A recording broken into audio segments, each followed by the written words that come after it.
We're here with Ariel Kahana, who is the diplomatic correspondent for Israel Hayom, which is Israel's largest daily newspaper. Ariel, you've been a friend for a long time. Welcome to the studios here in Jerusalem. Shalom, Alex. It's good to be with you. Indeed, it's because I know you for so many years. For me to be here for the first time, that's it. I'm very happy for you to see what you have here, because JNS is a serious place and a serious outlet, and I'm happy for you and for your leadership and so on. I hope I could help today. Well, I appreciate that, and I would consider you among Israel's top journalists, specifically when it comes to politics and diplomacy. You've probably traveled more to the United States than most reporters in Israel. Probably understand the United States a little bit better.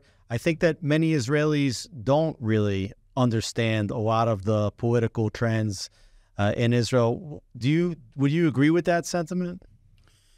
First of all, I keep saying that we are Israelis, and it's very hard to understand the politics what's going on here. So although, as you said, I was many times in the United States, to say that I understand American politics, is I mean, let's not go too far, okay? I'm trying, and I will say what I understand, but in the end of the day, to me, it's kind of principle, and which goes to both directions. When it comes to Americans, Jewish Americans, but not only, you have your politics in America. We in Israel have our own politics and our own stuff, and we have to respect one each other what's going on. I think Israelis should not get involved in American politics or American elections and so on. And the same with you, for Americans here. We have to, I mean, it will be much more healthy for both nations and both countries to respect one each other. So, as you said, I do go to America. I cover American politics. I'm covering the elections in America.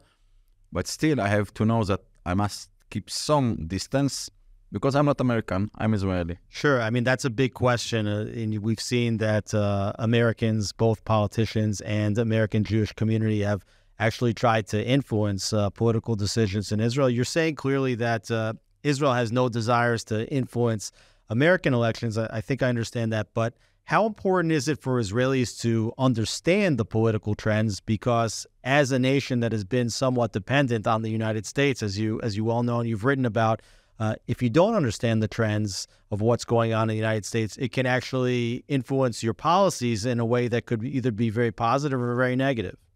So it's a good question, because Israelis, I don't know if that, it's very hard. I don't want to generalize, but a lot of Israelis are very interested with what's going on in America, especially with Trump. That we're going to talk about him in a few minutes. But because he is a very, he's a very colorful person, so people are interested a lot about him. And but not only, because America and Israel are connected so strongly, and we feel it now during the war in so many aspects. But not only that, Israelis are interested a lot with what's going on in America. So, and by the way, a lot of them do try to get involved in a way. Oh, for sure, Trump will be better with us. Or maybe by saying, oh, but Trump is disaster, and we must rely just with Biden and so on. Which is, to me, is kind of, not so relevant. We are Israelis. We do not vote over there, and in our opinions as Israelis are not relevant to what's going on there. But they do care. They do ask. They do try to understand. A lot of people, at least, do try to understand what's going on. The current president, of course, is Joe Biden, and he has played a large role, outsized role in this current conflict. He came over here within 10 days of the war. Certainly even before that, it sent Antony Blinken and Lloyd Austin, the Secretary of Defense, to Israel. He gave probably one of the most pro-Israel speeches that you would expect a president to give. They sent over aircraft carriers, and it seemed as though, from the Israeli perspective, that the United States was standing side by side with Israel when the war started. 6 months on, that feeling is changed such. Tell me how you would read it from the Israeli perspective. How do Israelis see the support of Joe Biden at this point, 6 months into the war? So let's begin with the end. There is no question that now, these days, as you said, half year into the war, there is a disappointment because at least the rhetoric that comes from Washington, actually from the entire Democratic Party in America, the rhetoric is very far from being good as it was in the beginning, and that's very disappointing. I mean, just yesterday, David Satterfield, who is the envoy to the humanitarian situation in Gaza, was saying that there is a risk of hunger, of I think, or starvation. Famine. Yeah, famine, correct. That's the exact term he used. If I'm not wrong, 2 million people in Gaza, which is nonsense, okay? There is no starvation, there is no hunger, there is no famine, that's a word, okay? Maybe some people are in problem, of course, it's a very tough war. By the way, if the American administration would do what it had to do in the beginning, and that is forcing Egypt to open its gates to Sinai, not permanently, just, for some period of time until the war will end, and let the Gazans go out from Gaza, and let IDF to fight Hamas, as happened in many wars in our days, right? We saw the Ukraine war. The first thing was we saw Ukrainians running to the border, and the question from all other countries is who's going to take in Ukrainian refugees. And they took. Even Israel took about 35,000 refugees from and Ukraine. Millions in Poland and in other places. You are right. And the same happens same happened with Egypt. The same time with Sudan, because there was an internal war, civil war in Sudan, correct? And Egypt did open the gates, right? And in Iraq, I mean, during the war against ISIS.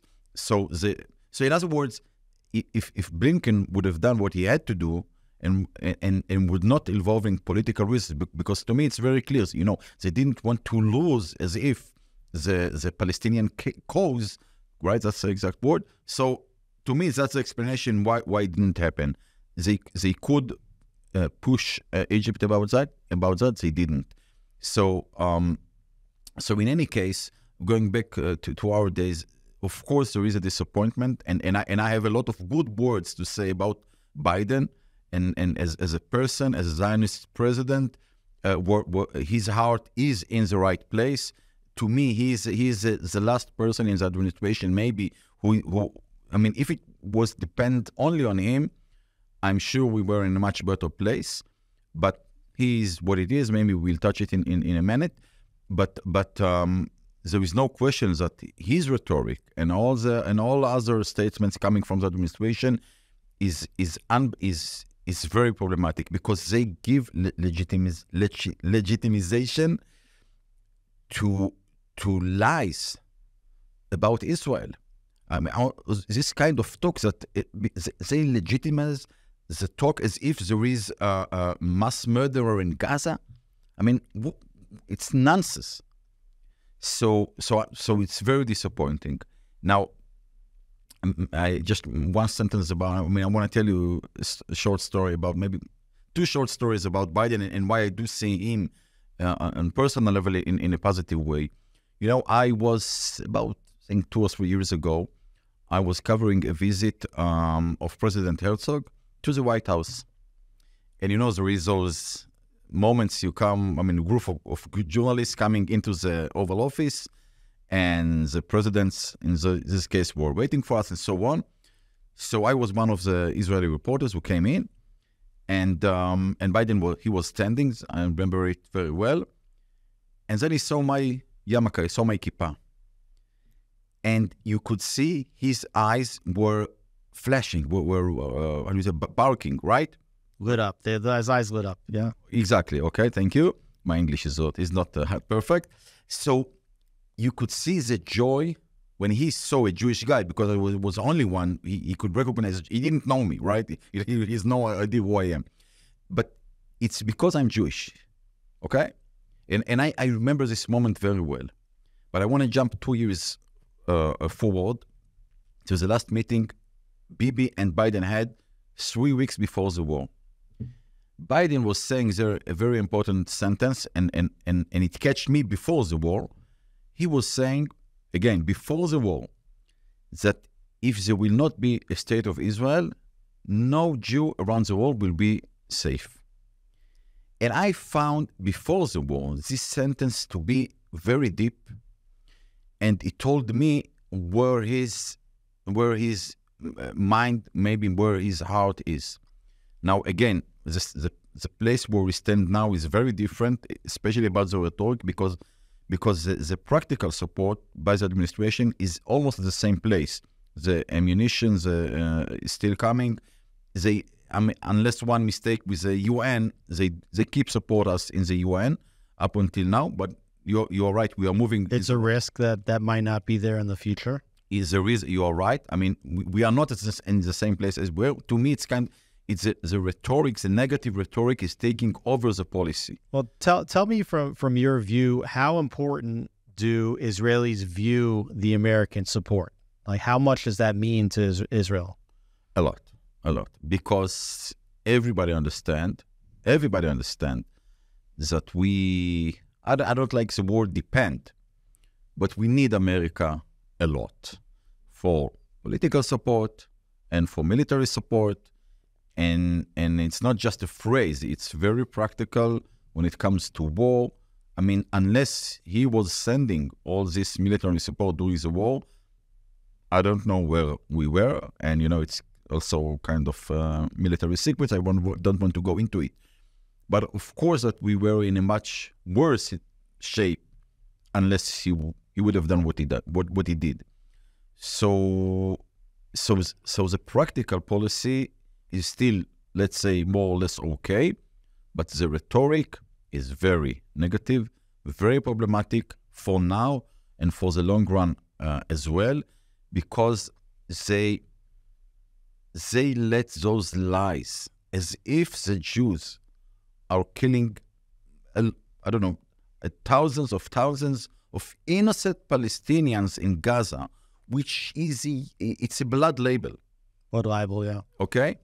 And they let that, and instead of saying it's a lie, Israel, instead of saying that Israel is doing what it can to avoid any unnecessary casualties, they're saying the exact opposite, and that's very disappointing.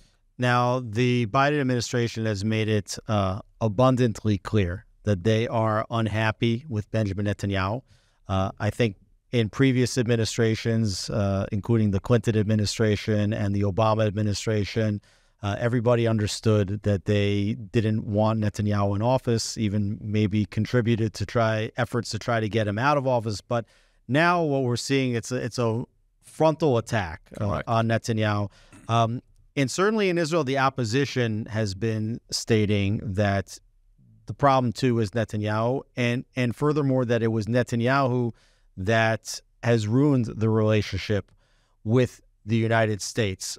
From the other side, people are saying that the way Jews used to be scapegoated for every problem, then there was a transition where, okay, I'm not anti-Semitic, but I don't like Israeli policy, right? So I'm not an anti-Semite, but I'm anti-Israel. Now you see politicians stating, I'm not anti-Israel, but I'm anti-Netanyahu, right? But the policies that Netanyahu has been conducting the war with are by and large centrist policies that probably the majority of the country would agree with. To the contrary, there's a lot of pressure from the right side stating that Netanyahu is not being forceful enough in the war, right? So do Israelis, are they buying into the notion that the problem in the with the U.S. administration now is Netanyahu's fault? Do they think that if another prime minister, be it a Benny Gantz, a Gadi Eisenkot, a Yair Lapid, if they were the prime minister, that the relationship with the United States would be better and that the United States would be providing more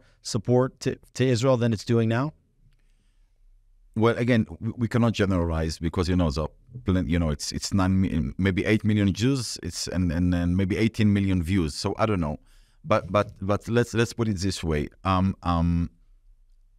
I think that for most Israelis, this campaign by the administration, because yesterday I heard, I think on CNN, a Congress member is saying, as you said, we support Israel, but Bibi has to go.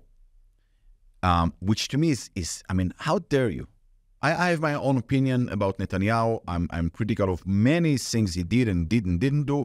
But I mean, how come in a relationship between the EU countries? I mean, this kind of speak, as far as I remember, was only against dictators by American leaders.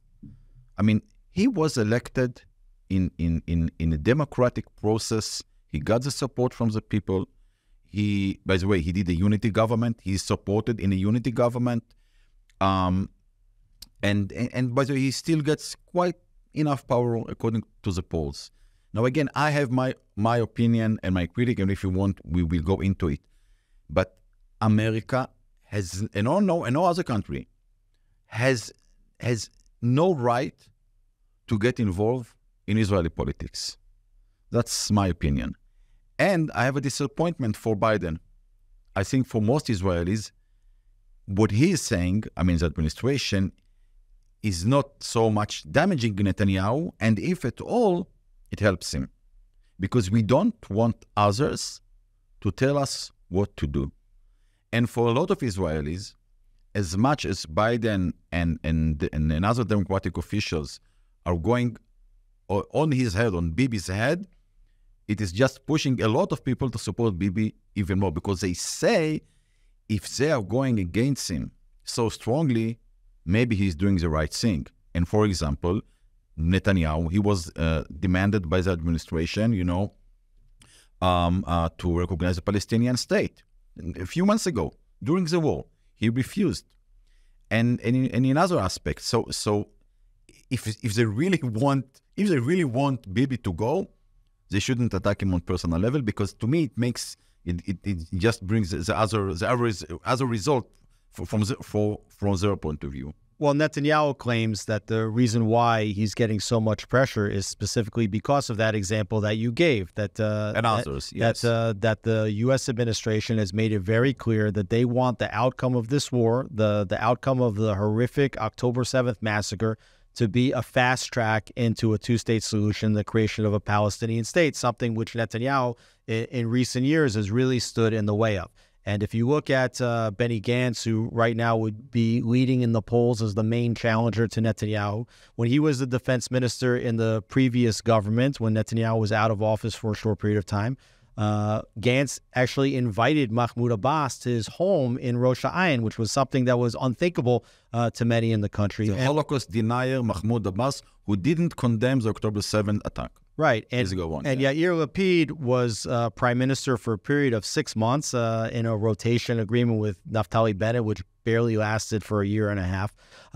And when he was in office, certainly the United States was much happier, because they feel like Lapid is aligned with the Democratic administration policies. But what did we see? We saw pressure to reopen a consulate to the Palestinians in the middle of Jerusalem that Lapid had told Blinken that he would be willing to do. Yeah. It wasn't until Naftali Bennett put the stop on it. But if it was up to Lapid, he would have done that. And we also saw Lapid give away a strategic natural gas reserves off the coast of Israel to Lebanon.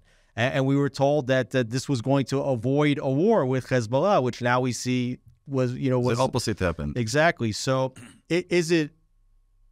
do you think that it's policy based, that the United States actually thinks that if they would get Netanyahu out, that they could get certain policies like a two-state solution through? And do you think that the Israeli public understands that Netanyahu, that for all of his flaws, and I think almost everybody in the country would identify a lot of flaws at this point, but that he does and maybe is the only leader that has the backbone to stand up to the United States and put Israeli policy ahead of American policy? So they, of course, see Netanyahu as an obstacle. I mean, the administration.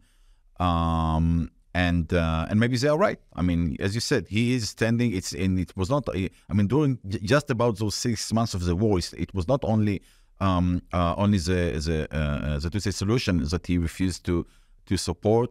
There were definitely a lot of other demands by the administration. By the way, including in the beginning, not to make such a big war in Gaza, and he succeeded to push back most of those pressures. He actually what he's paying, what he's cooperating with the administration is about all the stuff of the humanitarian aid. Okay, to that supply get into Gaza. That's actually the only a policy that if it was depend only on him, he wouldn't take it inside. But because Biden was pushing for that so strongly, so Netanyahu is letting that happen. Now, look, I will tell you my personal opinion. I don't think Netanyahu is the only Israeli leader who can stand for American pressures. I think, first of all, and in some ways that's what happened during the Bennett-Lapid government, I think that if there will be another right-wing leader from the Likud, actually, to the state of Israel, so first of all, because it will not be Netanyahu, the atmosphere will not be so poisoned as it is now.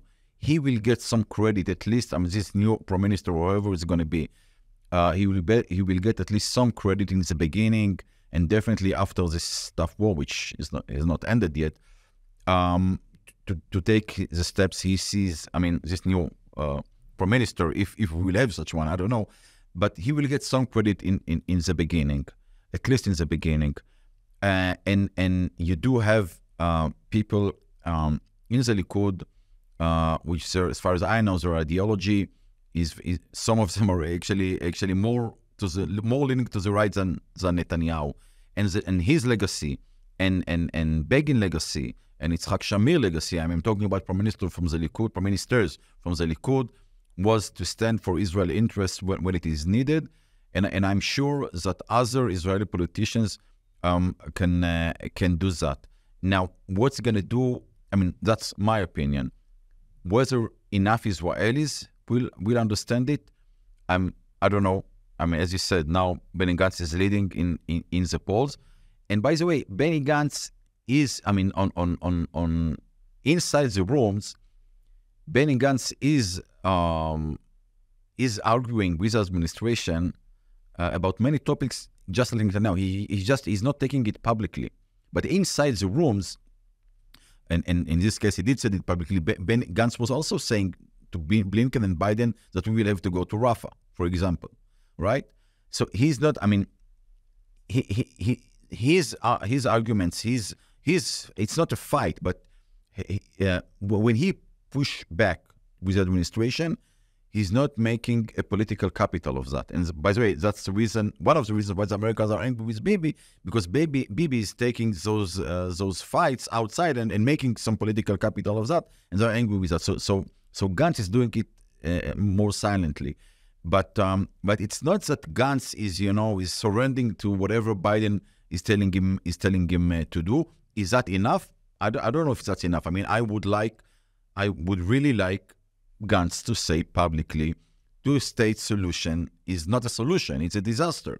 And I definitely would like him to say that publicly. I would like him, because, once a leader is announcing to the public, to the world, what is the policy that he is obligated to, so he's really obligated to that.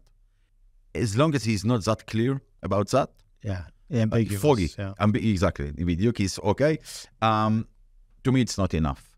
And if he will break to the right and say, for example, two-state solution is not relevant now, and I understand what he's saying in closed rooms, but if he would say that publicly, I think it would be, it will make me at least much more calm that Benny Gantz is also qualified. At the moment, as long as he is not saying it publicly, to me, it's a problem. Before this administration, Netanyahu had some of his best years in office working with former President Donald Trump. We all know that Trump, he moved the embassy to Jerusalem. He recognized Israeli sovereignty over the Golan Heights. They declared that settlements are not necessarily illegal under international law. And most importantly, perhaps, the United States helped broker the Abraham Accords agreements between Israel and the United Arab Emirates and Bahrain and Morocco and Sudan, which was a major achievement that couldn't have been possible in other administrations. And I'll tell you what else. They didn't make the disagreements with the Israeli government, as they had some disagreements, they kept it quiet. They didn't make it public. And Obama administration and the Biden administration, even before the war, and definitely now, is arguing with Israel publicly. And that's not the way friends should behave one to each other. Please go on. Well, we're getting into another election, and it looks like the candidates in America, yes, and the candidates for the 2024 election are the same candidates as we had in 2020. President Biden appears to be running for re-election against Donald Trump, who's looking to make a comeback and get back into the Oval Office. You actually had the unique privilege of sitting down with President Trump in Mar-a-Lago. Not only me, with my chief editor, Omer Lachmanovich. Correct. And you had a lot of time with the president, and I wanted to know, what were your general impressions about President Trump, who has been ambiguous, using the same word again, about what's going on in the war. He hasn't taken a very clear stand, maybe the way some Israelis would have expected him to take. So tell me a little bit about that experience in Florida with former president and Republican nominee Donald Trump. So first of all, for me, as you know, an Israeli journalist who came from far away, and I'm used to interview Israeli leaders. I'm used to interview even Congress members, senators, but to have an interview with former president, for me, and maybe future president, to me it was very exciting. And of course, when we talk about someone like Donald Trump, which the entire world know who is this person. So to me, in personal level, it was kind of a highlight. And in Israeli, I want to jump to the end of the interview, because we were asking him who is he going to appoint as a vice president. And he sent it back to us, and he said, so who do you want me to appoint? And my instinct answer was, just make him pro-Israeli one. So and he said, okay, you will get it. You will have a pro-Israeli president. Pro-Israeli vice president, exactly. So so to me, as an Israeli journalist, to come and interview a maybe future president of the United States is important, because and I'm, to be very frank, I'm not there. I'm not coming from the UN and not from Switzerland. I'm a Jewish Israeli reporter. And my questions are coming from this direction, right? As Israeli. So that was a unique experience. And by the way, it's an opportunity to say as a president, I thank him for that opportunity to have that discussion with him. But you touched that in your answer. When I left the room, I was. I'm not sure if shocked is the exact word, but I was very surprised, and to the negative side, because I know, all the events, all the highlights that happened during his first term, I was there personally. I was there as an Israeli journalist. I was in the ceremony not far from here in the new American Embassy in Jerusalem. I was in the White House while he recognized the Golan Heights, and I was in Bahrain and in UAE, in Abu Dhabi on the first flights and so on. And so to me, it was clear that if Israel is in the most difficult war we had since 1948, and I'm sitting with the most pro-Israeli president ever. And he told you that he was the most pro-Israel. And he was ever. By far much more pro-Israeli than any other president before him. And we had pro-Israeli presidents. So I was sure what he's going to say is kind of, yeah, you should eliminate Hamas immediately, totally, completely. And I support that. And your victory, just make it strong and clear. And so on. But he chose not to do that. He chose during our conversation to, I would say, distance himself a little bit from the war, talking in a very general way about the war. And it's not that we didn't try. We tried. We asked him a few times, do you want, or should Hamas be eliminated? Do you share Israeli goal to eliminate Hamas? And he, time after time, for his reasons, I don't know why, he didn't say yes. He said, do what you have to do, finish the job, and go back to be the nice country you used to be. Right. He said that Israel has to get back on the path to peace. Yeah, exactly. And that made me, the evening, it was few hours before Shabbat, and to me, that night of Shabbat, to be very frank, it was hard for me to get to sleep, because, I had kind of hopes that, if we have so many problems with Biden, so if Trump will be elected in 7 months from now, things will improve when he's coming. And actually, he didn't give me any kind of hope, or definitely not guarantee that it's going to happen. Not a guarantee. Not a guarantee, right. And for that reason, I was very surprised and very worried. I must say that after now, he gave, I think, another 1 or 2 interviews a week or two before we could do, right? Yeah. And a little bit, he clarified what he meant. So I feel a little bit better now. But to me, still the reason, I hope it will be the same Donald Trump we knew between 2017 and 2020. But I think there is, we have to follow this issue very, very closely. What was the most interesting thing that you took out of the interview, like that he said to you? Well, this one, actually, it was what he didn't say. That was the most interesting and most significant lesson, I would say, that I took from the interview, and he made a few other statements, again, kind of negative regarding Israel. First of all, he was saying that we are losing the PR in America. Now, maybe he's right. I appreciate him. If someone knows something about PR in America, it's Donald Trump. It's not me. So I was listening to what he said very carefully.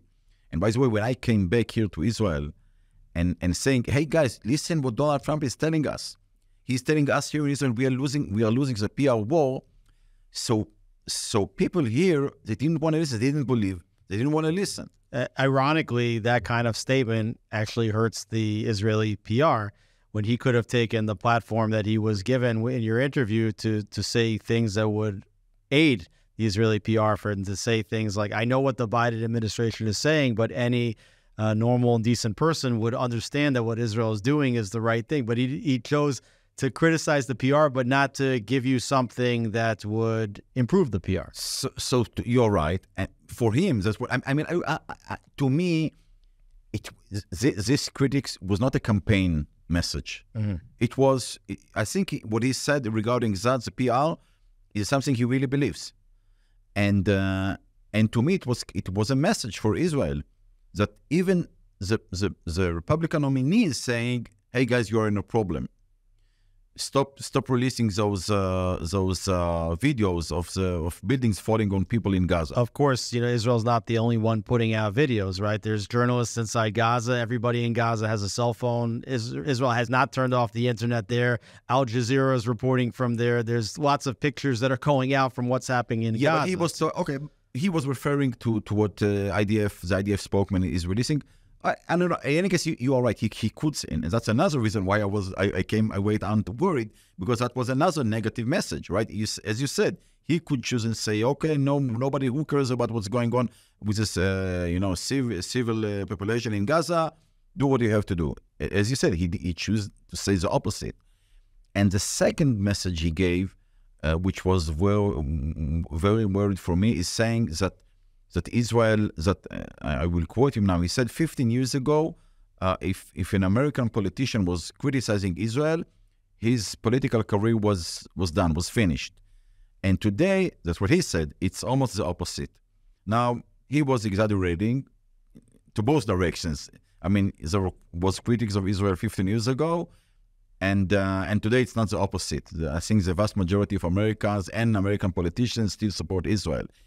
But once again, if Donald Trump, the Republican nominee, is choosing to say that, to me, it's it's a kind of warning. It's a signal that I have to pay attention to. And how does I wonder what's your opinion about that, Alex?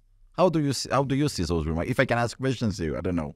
Yeah, how do you see those remarks? I think that in general, when you look at Trump's record, there's a big difference between his policies and his policy speeches, which are written by speechwriters and tend to be very, very good and very strong. And then there's what he says off the cuff when it's not prepared remarks. And he's authentic, right? And it tends to leave people disturbed, All right. Your supporters and haters alike. So I think that you have to take what he's saying with a grain of salt. I'm not sure that he went into the interview prepared. That's what it sounds like from what I read, and probably he should have been better prepared for that.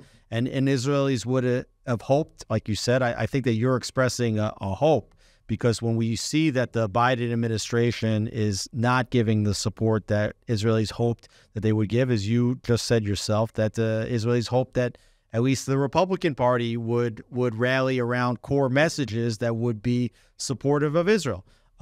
So my hope would be that people like David Friedman, who was an incredible ambassador of the United States to Israel and in many ways guided Trump's policies to Israel. Not only him, but you're right. But people like him and, he had a lot of Pompeo and correct. and Greenblatt and others, and Kushner would coach him a little bit better on what the policy should be, and that I think that he can play a very powerful role in changing the narrative. If anybody can change a narrative, it's Donald Trump. So certainly I hope, I wouldn't write off the support as of yet, because I do think he wouldn't be going on a record of how pro-Israel he is. He's been stating since then that, in a not very nice way, that people that don't vote, the Jews that don't vote for him, are crazy because of his record towards Israel. So, there's bombastic comments. A lot of times the things that he says on the one-on-one are not pleasing to anybody on this issue and others. But I think that Israelis have good reason to believe that if he was in the White House, the policies would be better. I think for Israel, the problem is that it's not a guarantee that he would win. And if he does win, he's not going to be president until January. And it feels like Israel is in an existential moment. He told us so. He told us so, yes. It's an existential moment for Israel here in April, right?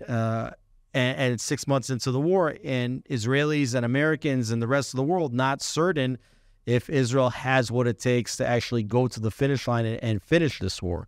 So, I think that Israel can't wait for Donald Trump. I agree with you a lot. And before we go on, I just say that what I told a lot of my friends and in interviews I had with Israeli outlets, I told them, you see, it's not depends on America. It depends on us. It doesn't matter who is going to be in the White House. We have to win, and we have to win quickly, because time is against us. The PR in America is problematic, as we discussed before. And you shouldn't rely not on Trump and not on Biden, not on anybody else. You should rely on the Kadosh Baruch Hu, on God, but also on us. It's in our hands, and we have to do here in Israel what we have to do. If we will do the right thing, so Trump will come back to us and will appreciate us, and Biden, by the way, as well. So everyone in America will appreciate us much more if we will do what we really have to do. Well, I think that's a great place to end. Ariel Kahana, diplomatic correspondent for Israel Hayom. Thank you so much for being with us. Thank you very much, Alex. Thank you very much for the opportunity.